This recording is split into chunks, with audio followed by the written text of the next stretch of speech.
बिस्मिल्लाहिर्रहमानिर्रहीम। अस्सलाम वालेकुम। साफ़ी पेंसिल के साथ मैं हूं ज़ुल्करनैन शेख। मुस्लिम लीग नवाज़ के मौजूदा वज़ीर आज़म शहबाज शरीफ के बेटे हमज़ा शहबाज के बारे में आप जानते होंगे, बड़े एक्टिव रहे हैं और स्पेशली उस वक्त बड़े एक्टिव रहे हैं जब मुस्लिम लीग नवाज़ मुश्किल में थी। आजकल हमज़ा शहबाज गायब हैं, नज़र नहीं आ रहे, बिल्कुल मंजरनामे से गायब हैं। वो कहाँ चले गए? और दूसरी तरफ ये नज़र आ रहा है कि इस हुक्मरान ख़ानदान के अंदर जो विरासत है उसकी अब तकसीम की डाइवर्जन चेंज हो रही है। वो किस तरह हो रही है ये भी बहुत अहम है। अब आप कहेंगे कि यार ये तो उनका ख़ानदानी मसला है। नहीं भाई, वो हमारे पे ऊपर हुक्मरान है और वो मतलब नस्ल दर नस्ल चलते हैं, तो ये एक अवामी मसला है। अब ये अवामी मसला है तो मैं इसको बहुत ही ढके छुपे या बहुत ही कहीं ना रीज़नेबल अल्फाज में कोशिश करूँगा कि एक्सप्लेन करूँ। हमज़ा शहबाज के बारे में मैं पहले थोड़ा सा आपको बैकग्राउंड बताऊँ। हमज़ा शहबाज जो है वो बड़े साहबजादे हैं शहबाज शरीफ के, और मरीम नवाज़ की सियासत में आने से पहले वो ही पूरे ख़ानदान के यानी कि ताया अबू नवाज शरीफ और वालिद साहब शहबाज शरीफ की तरफ से सियासी तौर पर वारिस थे, वारिस डिक्लेयर थे। और जब सदर परवेज़ मुशर्रफ का दौरे हुकूमत था जिसमें नून लीग बहुत इंतहा मुश्किलात की शिकार थी और पहले मियाँ नवाज शरीफ शहबाज शरीफ जेल में थे, फिर उनको जो है वो सऊदी अरब भिजवा दिया गया, तो एक शख्स था जो पीछे यहाँ पर तमाम तर मामला देख रहा था उस मुश्किल टाइम में, वो था हमज़ा शहबाज। वो पी का टाइम निकालने के बाद जब नून लीग की क़यादत और मोहतरमा बेनज़ीर भुट्टो शहीद साहिबा वापस आए और फिर जब एक हुकूमत बनी जिसमें वज़ीर आज़म यूसुफ रज़ा गिलानी बने वफाक में और पंजाब में शहबाज शरीफ की हुकूमत बनी, तो उस वक्त एक्टिव मोस्ट जो थे पर्सनैलिटी वो हमज़ा शहबाज थे। अब हमज़ा शहबाज हमेशा एक्टिव रहे, वज़ीर आला उनके वालिद साहब होते थे और ये सियासी एक्टिविटी उनकी हमेशा नज़र आती थी, सिर्फ लाहौर में नहीं पूरे पंजाब में। और फिर 2013 के इंतखाबात के दौरान हमें मरीम नवाज़ साहिबा पहली दफ़ा एक्टिव नज़र आई ख़ानदान की तरफ से, और मुझे आज भी याद है कि 2013 में वो मियाँ नवाज़ शरीफ के जो हल्का जिससे वो इलेक्शन लड़ रहे थे वहाँ पर भी इलेक्शन कैंपेन पर आना शुरू हुई और फिर मरीम नवाज़ का चेहरा सामने आना शुरू हुआ और हमज़ा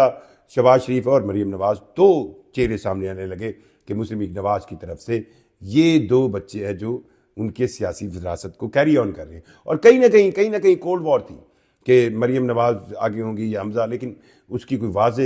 मतलब दुनियावी तौर पर कहीं नज़र नहीं आता था। बहरहाल एक 2013 के इंतखाबात के बाद मियाँ नवाज़ शरीफ साहब वज़ीर आज़म थे तो मरीम साहिबा उनके साथ एक्टिव थी और फिर यहाँ पर पंजाब के अंदर जो है वो हमज़ा शहबाज शरीफ जो है वो एक्टिव थे।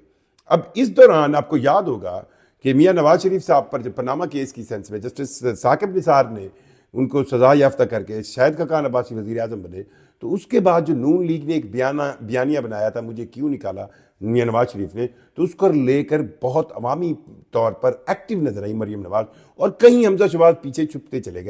गए। लेकिन 2018 के इंतखाबात में जब पाकिस्तान तहरीक इंसाफ की गवर्नमेंट आई और पंजाब के अंदर भी पाकिस्तान तहरीक इंसाफ की गवर्नमेंट आई और पंजाब में जो खान साहब ने वसीम अकरम हमें दिया था, मैं कहानी डी ट्रैक में जो बहरहाल एक हैवी एक बड़ी तगड़ी अपोजिशन थी उस वक्त, क्योंकि पंजाब के अंदर पीटीआई अकेले गवर्नमेंट नहीं बना पा रही थी और उस वक्त भी उन्होंने मुस्लिम लीग कायद आज़म यानी कि चौधरी परवेज़ इलाही का साथ दिया था। सो एक बहुत हैवी अपोजिशन थी पंजाब असम्बली में और इस अपोजिशन की क़यादत कर रहे थे अपोजिशन लीडर हमज़ा शहबाज शरीफ और एक तगड़ी अपोजिशन के साथ वो पंजाब असम्बली में एक्टिव थे। और इस दौरान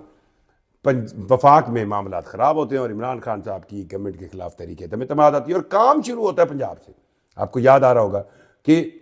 पंजाब के अंदर काफ लीग जब तोड़ी गई और फिर हमज़ा शहबाज कुछ दिनों के लिए वज़ीर आला बने, फिर एक सुप्रीम कोर्ट की तरफ से एक आ गया कहीं फैसला, उसकी बुनियाद पर हमज़ा शहबाज चंद दिन वज़ीर आला रहने के बाद फिर वो ख़त्म हो गए। खैर ये कहानी चलती रही और हमज़ा शहबाज वज़ीर आला के बाद फिर थोड़े साइड लाइन हो गए और इस दौरान 8 फरवरी 2024 के इंतखाबात हो जाते हैं और इन इंतखाबात में मियाँ शहबाज शरीफ साहब सरबराही लेकर बैठ जाते हैं वज़ारत उज़्मा पर और पंजाब के अंदर ड्रामेटिक अंदाज में मरीम नवाज साहब है। और अब ये जो इंतखाबात हुए 8 फरवरी 2024 या उससे पीछे या 2018, क्योंकि मरीम नवाज अवामी तौर पर ज़्यादा एक्टिव थी, मुस्लिम लीग नवाज के कारकुनों में भी एक्टिव थी, तो बहरहाल जो घरेलू तौर पर सियासत की बंदरबांट होती है उसमें अब सिनेरियो चेंज हो गया, क्योंकि पूरी ज़िंदगी जब भी नून लीग की गवर्नमेंट आई तो वफाक के अंदर मुस्लिम लीग नवाज के बानी सरबराह मियाँ नवाज शरीफ साहब वज़ीर आज़म होते थे, तो پنجاب جو ہے وہ شہباز شریف کے حصے آتا تھا، اور اب کی بار جب وفاق شہباز شریف صاحب نے لیا تو پنجاب پھر میاں نواز شریف صاحب کی صاحبزادی مریم نواز صاحبہ کو مل گیا اور وہ یہاں کی وزیر اعلیٰ بن گئی. اور اس پورے خاندان میں بہت سی چیزیں، مطلب اسحاق ڈار وہ بھی سمدھی ہے میاں نواز شریف صاحب کے، ان کے پاس بھی وہ نائب وزیر اعظم بھی ہے، وزیر خارجہ، پر ایک شخص کہیں گم ہو گیا، وہ ہے حمزہ شہباز. اور آج آپ کہانی سوچ رہے ہوں گے یار یہ میں کہانی کیوں سنا رہا ہوں آپ کو، کیوں سنا رہا ہوں. مجھے آج میں ابھی بیٹھا تھا اور میں نے رجب طیب اردگان جو کہ ترکی کے صدر ہیں اور ہمارے بڑے اچھے برادر ملک کے صدر ہیں، اور ان کے ساتھ تعلقات ہمارے بھی اچھے ہیں، اور خاندان جو شریف خاندان ہے اس کے بھی بڑے اچھے تعلقات. اور جب وہ اسلام آباد پہنچے تو ان کو ریسیو کرنے کے لیے صدر پاکستان آصف علی زرداری اور ان کے ساتھ فرسٹ لیڈی جو کہ ان کی بیٹی آصفہ بھٹو وہ ساتھ تھیں. اور ساتھ ہم نے دیکھا کہ میاں شہباز شریف صاحب جو کہ وزیر اعظم پاکستان ہیں، ان کے ساتھ ان کے چھوٹے صاحبزادے سلمان شہباز تھے. اب سلمان شہباز نارملی کاروبار سنبھالتے ہیں، وہ پولیٹیکلی اتنے ایکٹیو ہیں، اور ان کا تعارف بھی میاں شہباز شریف صاحب نے وفاقی وزراء سے پہلے کروایا. تو حمزہ شہباز سیاسی منظرنامے سے غائب ہیں، اور سیاسی طور پر کہاں ہیں، یہ سوال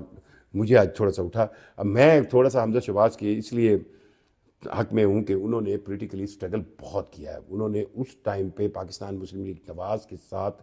وقت گزارا جب مسلم لیگ نواز کا ولی وارث کوئی نہیں تھا. یا لاہور کے اندر ہم دیکھتے تھے ایک شخص تھا، وہ حمزہ شہباز، جو پارٹی کو لے کے چل رہا تھا، جو پنجاب میں پورے میں ایکٹیو تھا. اس حمزہ شہباز کو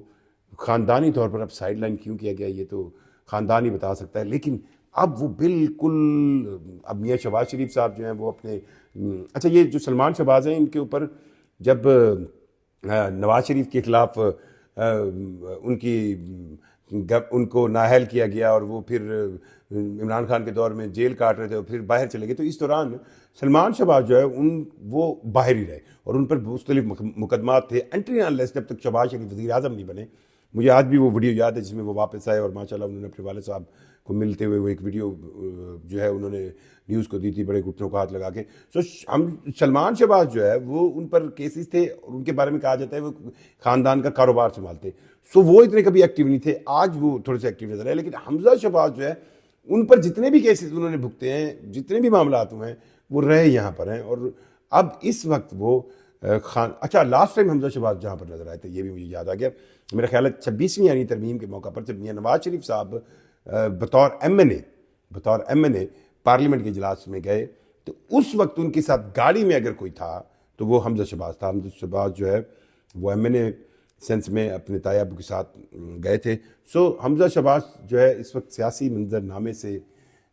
کیوں غائب ہیں یہ تو خاندان بتایا، لیکن ان کی پولیٹیکل اسٹرگل اس پورے خاندان میں کی نئی نسل میں سب سے زیادہ ہے. اور اب یہی لگ رہا ہے کہ وراثت سیاسی طور پر مریم نواز کو مل رہی ہے، اور جو اکنامیکل سائیڈ ہے وہ اب سلمان شہباز کے ہاتھ میں آئی ہے. حمزہ شہباز بالکل سیاسی منظرنامے سے آؤٹ ہوئے ہیں. شکریہ.